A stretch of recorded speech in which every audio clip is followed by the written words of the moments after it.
ایاز اور اس کی جائیداد۔ سلطان محمود غزنوی کے محبوب اور دوست ایاز، جو کبھی بہت ہی مفلس اور نادار تھا، اس نے اپنی بوسیدہ پوستین اور پھٹے پرانے جوتے، جو کبھی اس کی ملکیت تھے، ایک کمرے میں بحفاظت رکھ لیے تھے۔ جب وہ وزیر بنا تو اپنی فرصت کے لمحات اسی کمرے میں جا کر اپنی پوستین اور جوتے دیکھنے میں گزار دیتا تھا۔ شاید ہی کوئی دن ہو کہ وہ ان اشیاء کی زیارت نہ کرتا ہو۔ سلطان کے دیگر امراء اور درباری بھی اس پر نظر رکھتے تھے اور سوچتے رہتے تھے کہ وہ اس کمرے میں کیوں جاتا رہتا ہے۔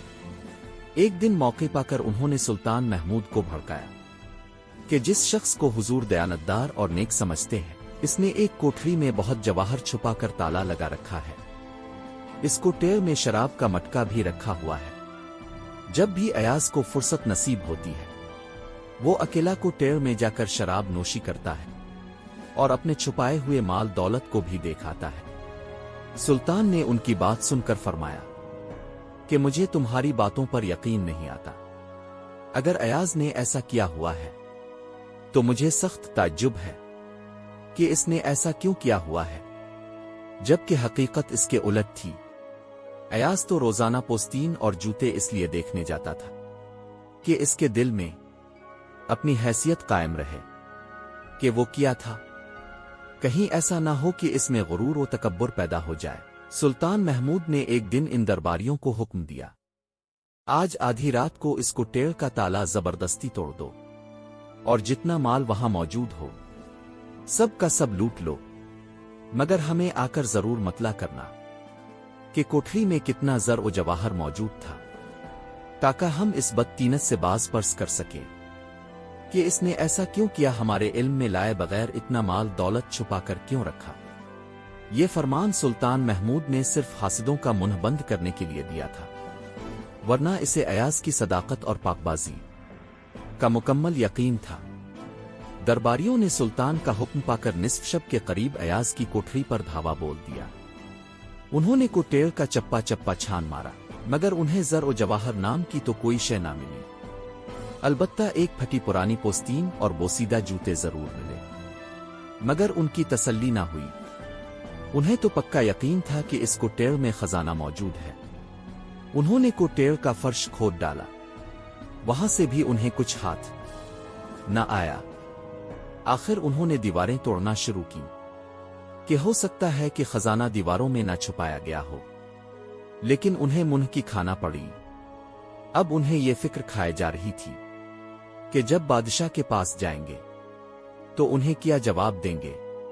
وہ تو ایاز پر جھوٹی تہمت لگانے کی وجہ سے ان کے سر قلم کروا دیں گے۔ انہوں نے گریہ وزری کرنا شروع کی، اپنے چہروں کو گرد و غبار سے اد دیا اور سلطان کے سامنے حاضر ہوئے۔ سلطان محمود نے دیکھا کہ ان میں سے بہتوں نے اپنے چہرے پر خود ہی مار مار کر لہولہان کر رکھا تھا۔ سلطان نے ان سے دریافت کیا کہ انہیں ایاز کی کوٹری سے کتنا مال و دولت ملا ہے، لیکن آپ کے چہرے گواہی دی رہے ہیں کہ تمہاری مرادیں پوری نہیں ہوئی۔ ممکن ہے کہ ملنے والا مال و دولت تم نے آپس میں بانٹ لیا ہو اور رونی صورت بنا کر دربار میں حاضر ہوئے ہو۔ سلطان محمود کے منہ سے یہ کلمات سنتے ہی سب کے سب ان کے قدموں میں گر کر معافیاں طلب کرنے لگے۔ ہر ایک کی زبان پر ایک ہی جملہ تھا، سلطان ذی قدر، اگر ہمیں سولی پر چڑھا دیں تو بھی اب پر ہمارا خون حلال ہے، اور اگر معاف فرما دیں تو یہ اب کی عالی ظرفی ہوگی اور ہم پر احسان عظیم ہوگا۔ سلطان محمود نے فرمایا کہ آج نہ تو میں تمہیں سزا دوں گا اور نہ ہی آزاد کروں گا، تمہارا فیصلہ ایاز ہی کرے گا، کیونکہ تم سب نے اس کی عزت و آبرو کی دھجیاں بکھیری ہیں۔ تمہاری ساری کارروائی سے جو صدمہ ایاز کو پہنچا ہے، اس کا درد وہی جانتا ہے، اس لیے سزا بھی وہی تجویز کرے گا۔ سلطان محمود نے ہرکارہ بھیج کر ایاز کو دربار میں طلب کیا۔ جب وہ حاضر ہوا تو سلطان نے اسے کہا کہ یہ سب درباری تمہارے مجرم ہیں، آج تمہیں پورا اختیار دیا جاتا ہے کہ جو سزا چاہو ان کے لیے تجویز کرو، یہ ہماری طرف سے اس کی توثیق کر دی جائے گی۔ ایاز نے سلطان کی درازی عمر کی دعا دی اور قدم بوسی کرتے ہوئے کہا، اے شازی دال قارا، خدا آپ کا اقبال بلند کرے، بندہ کی کیا مجال کہ اب کے اختیارات اپنے ہاتھ میں لوں۔ میں تو یہ عرض کروں گا کہ جب آفتاب اپنی روشنی دکھاتا ہے تو تمام ستارے آسمان سے غائب ہو جاتے ہیں، کسی زحل مشتری عطارد زہرہ کی کیا مجال کے آفتاب کے سامنے ٹیر سکیں۔ سلطان نے جب ایاز کی عرض سنی تو کہنے لگے، ایاز آج تو ہمیں اس راز سے واقف کر کہ تو نے بوسیدہ جوتے اور پھٹی پرانی پوستین کو کیوں سنبھال کر رکھا ہوا ہے اور روزانہ چھپ چھپ کر اس کو ٹیڑھ میں کیوں جاتا ہے، اور جب تک ان دونوں چیزوں کو اپنی آنکھوں سے نہیں دیکھ لیتا تجھے چین نصیب نہیں ہوتا۔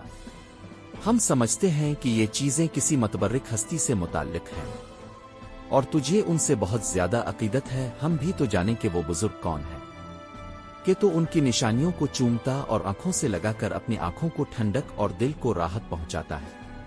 ایاز سلطان کی باتیں سن کر آپ دیدہ ہو گیا اور اس کی آنکھوں سے چھم چھم نیر برسنے لگے۔ عرض کرنے لگا، اے سلطان ذی وقار، سمجھ نہیں آتا کہ آپ کو کیا جواب دوں اور کیا چھپاؤں۔ میں تو بس اتنا جانتا ہوں کہ میں اس وقت جو کچھ ہوں سب آپ کی عنایت اور بخشش کی بدولت ہوں، ورنہ من انم کے من دینم۔ میری اصلیت اور حقیقت تو وہی پھٹی پرانی پوستین اور سوکھے سڑے جوتے ہیں۔ میں ان چیزوں کی حفاظت نہیں کرتا بلکہ اپنی ذات کی حفاظت اور نگرانی کرتا ہوں۔